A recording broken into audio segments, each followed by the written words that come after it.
Namaste Dev Sapiens. So we are back with another video, and from today we are going to start a new series of how to create a space shooter in Unity, and it's gonna be 2D space shooter, and we'll create it for mobile platform, standalone platform, as well as WebGl platform. That means one-time investment, and we will deploy it to all of the platforms. So our today's agenda is we are going to create player movement. So there will be going to two types of player movements. I created these two types of player movement for your ease, because you can choose the one which you like the most. So the one first is the pointer based. That means the player position depends on the mouse position. So suppose the player clicks the left mouse button, so the ship should go to that place. And the second type is button based, so it is depending on the key press, the player move in that direction. So for example, the player presses the up arrow, right arrow, so they go up and right. And then after that we have to create a new script for UI buttons, because the standard Unity UI button only has on click message. We can't know if we are holding any UI element, so we have to do it ourselves, and after that everything should be done. So let's get back to Unity. In Unity I have created a scenes folder which is pretty empty, and scripts which is empty, and there's a textures and material folder, and these I will provide the link in the description below. It is free, but it has attribution license, so use it, but give the credit to the maker of these sprites. Now let's create a new scene, and make sure that your project settings are set to 2D.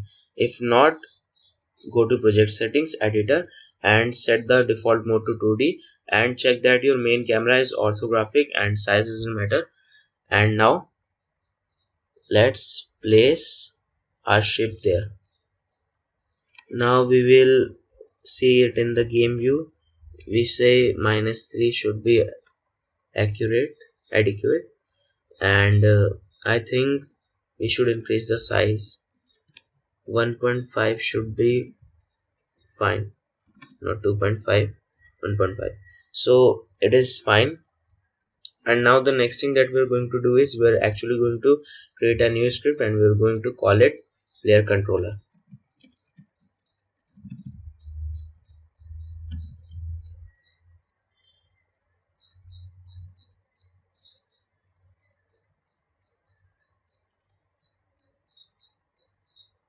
Attach it, and let's open it.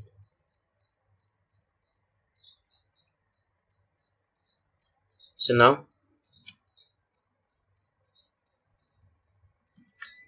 we are going to create a public enumeration which will be our movement input type, and there are going to be two movement input type, that is pointer based, and the other one is button based. Now we're going to create a variable for this. It could be private, and it would be of type movement input type with a small m. And yes, we are going to serialize it. And the next thing, we are going to create key code. That is, key code is an enumeration for keys. So first key is our forward, or I can use the short name, which will be by default have a value of forward key code dot up arrow, then back, which will be have a default value of down arrow, then left, which will have a default value of key code dot left arrow. Alright, where does it move by itself? I don't did anything. Then right, that is key code dot right arrow, and we have to serialize them also. So if you need to change the key code, you can do that. After that, we are going to create a variable that is called speed. It defines by how much speed our ship moves. Pretty simple. Now we are going to say if movement input type is button based, movement input type dot button based, we are going to simply say if input dot get key forward, then we are going to translate the transform by speed, not splat, speed times vector2 dot up times time dot delta time, and we are going to copy this, and else if, and here we will use back, and instead of up we will use down, and copy. Now it will work fine. Let's say if input dot get key, it should be left, then we will say vector2 dot left, and else right, we will say vector2 dot right. Now after that, at this time there is no limitation to how much the player can move, so we have to actually constrain the player movement to this camera size. To achieve that, we will create two variables, actually two vectors, that will be going to vector2 minimum position.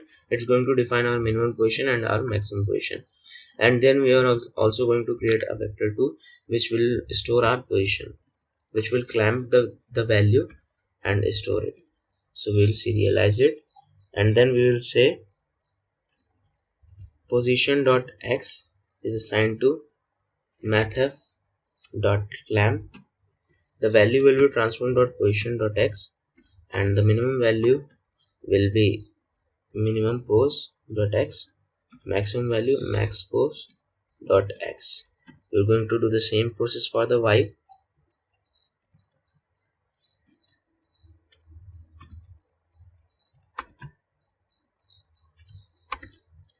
And now we're going to assign the transform dot position to position. That's all done. Now the next thing that we're going to do is it's created for the standalone platform and WebGl platform. It will be appropriate, but input.getKey doesn't support for mobile platforms.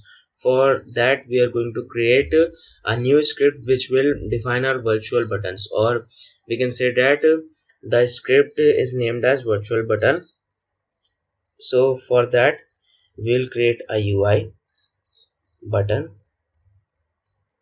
and let's change the UI to screen space camera and ordinary layer to be 1, so that it would be in front of our ship.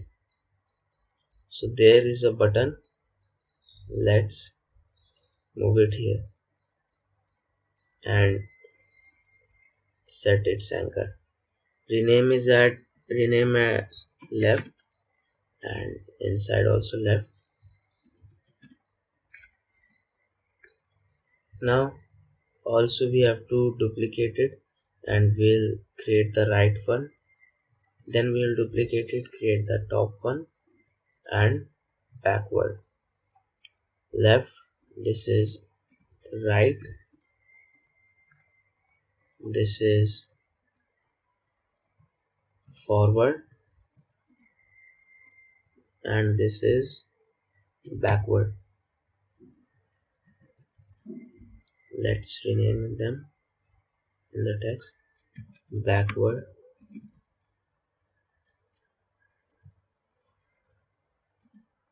sometimes I can't spell and I don't know why. Please tell me in the comments below. Right, we have to actually set those anchors. Right should be here, forward anchor up, and backward here. Now it's all set up, and now we're going to create the new script, which will be our virtual button script.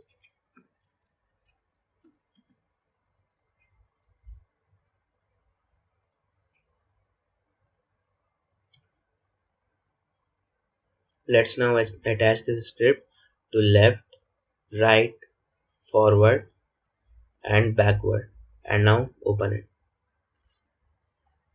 Now we are going to deal with Unity engine.event systems, because we are going to deal with pointers, pointer events, that is pointer down, pointer exit and pointer up.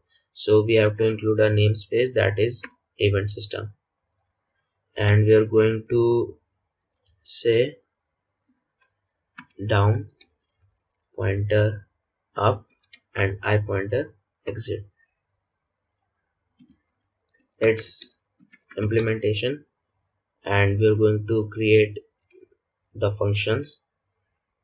The function that is implemented by on pointer down is on pointer, I pointer down and then is on pointer down, and it takes a parameter pointer event data. I will name it as event data, and we're going to create a public boolean variable which will be value. If it's true, then the player is pressing that UI element. If it's false, then the player is either out of the UI element, its finger is out of the UI element, or it's not pressing the UI element. So the next function is on pointer up, pointer event data, and here we will say value is false, and let's copy it, and on pointer exit will do the same thing. We don't need start and update. So now compile it, and we're going to create variables of these also. Serialize field,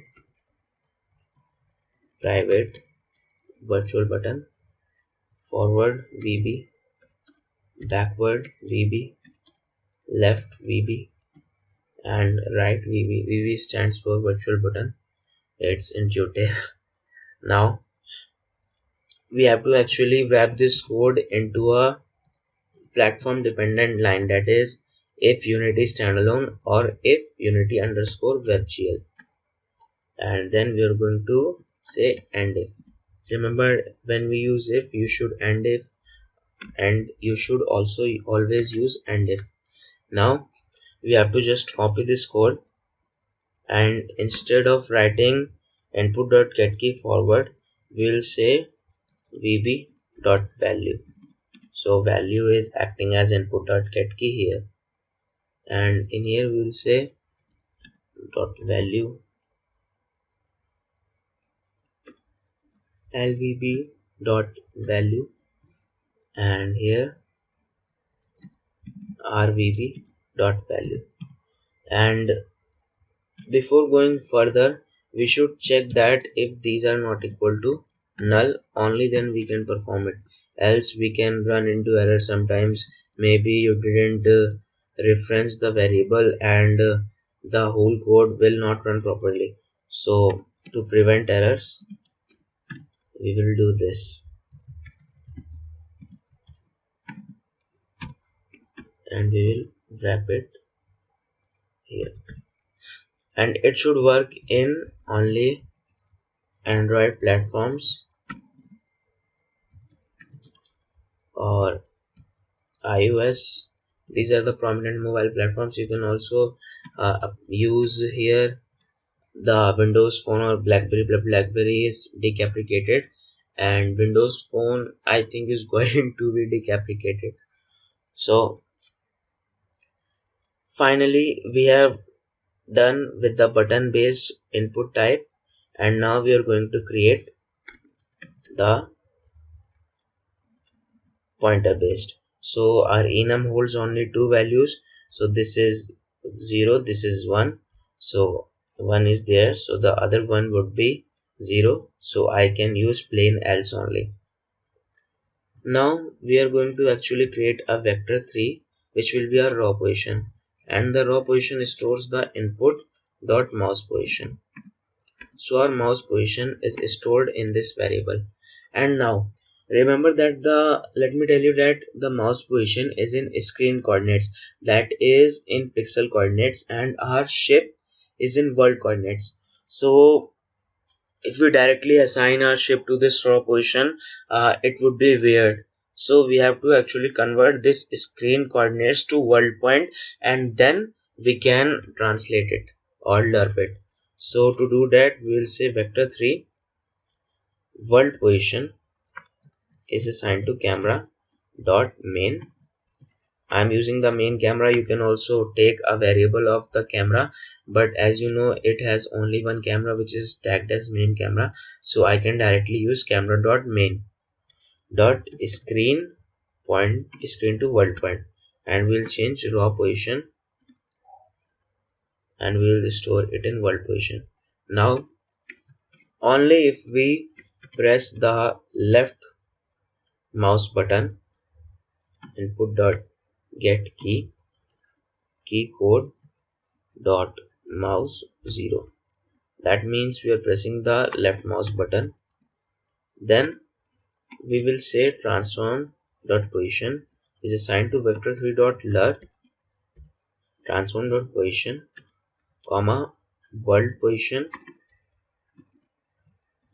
comma speed times time dot delta time.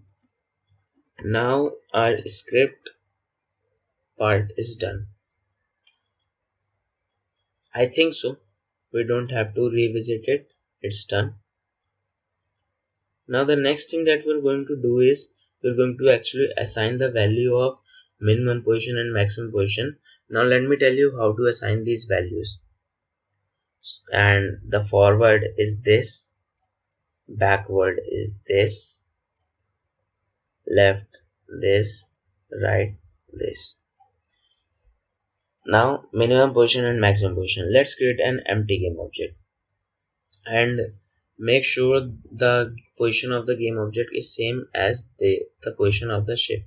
So it's 0, -3, 0. Now as you know that the scale in the y-axis is 1.5.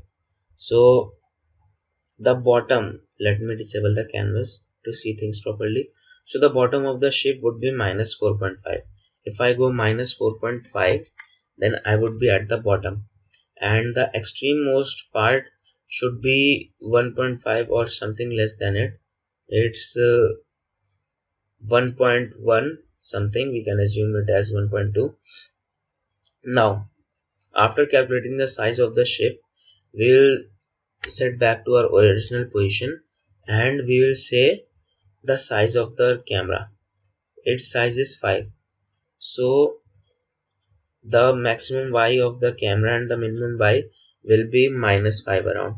So we will set the minimum y position to -5 and let's assume maximum position to +2, because our ship can't go all the way up. It can only go like here. Okay, so the next thing, we are going to change the x value.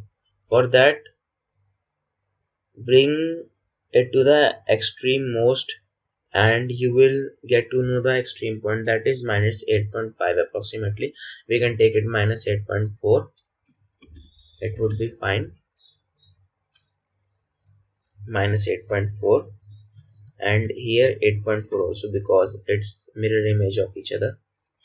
Now let's take its size into account. We have to actually add 1.5, because if we didn't add, the position will be -5 here and half of the ship we cannot see half of the ship.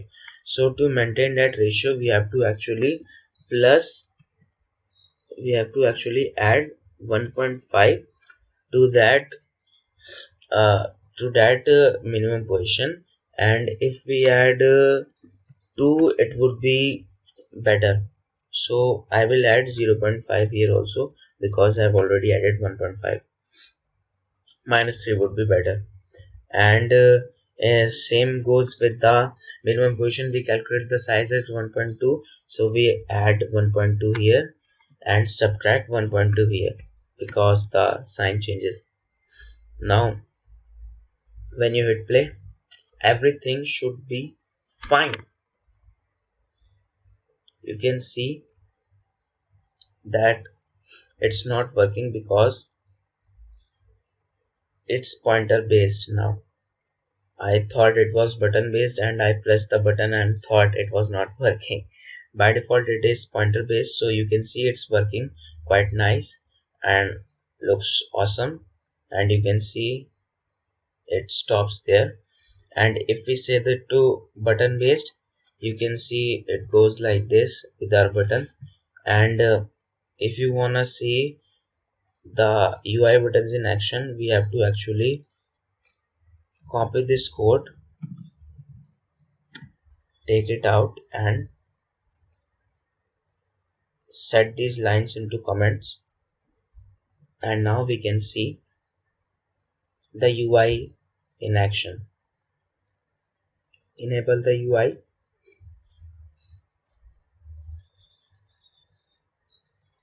and let's play. You can see that also works. It's actually pointer based by default. uh, it tricked me. I don't know what I said, it tricked me. So you can see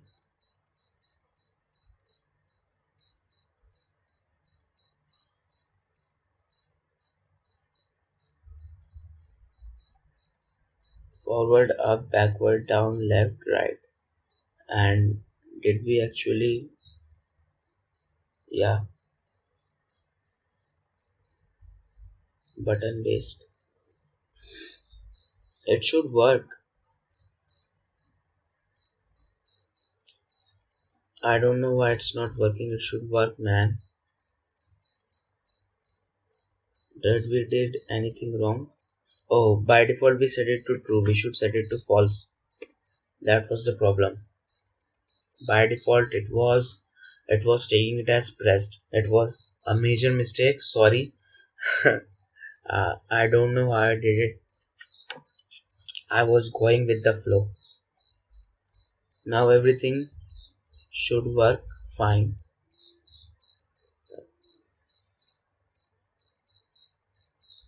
Oh, it's actually public, so its value is set as true. We have to set it to false from here.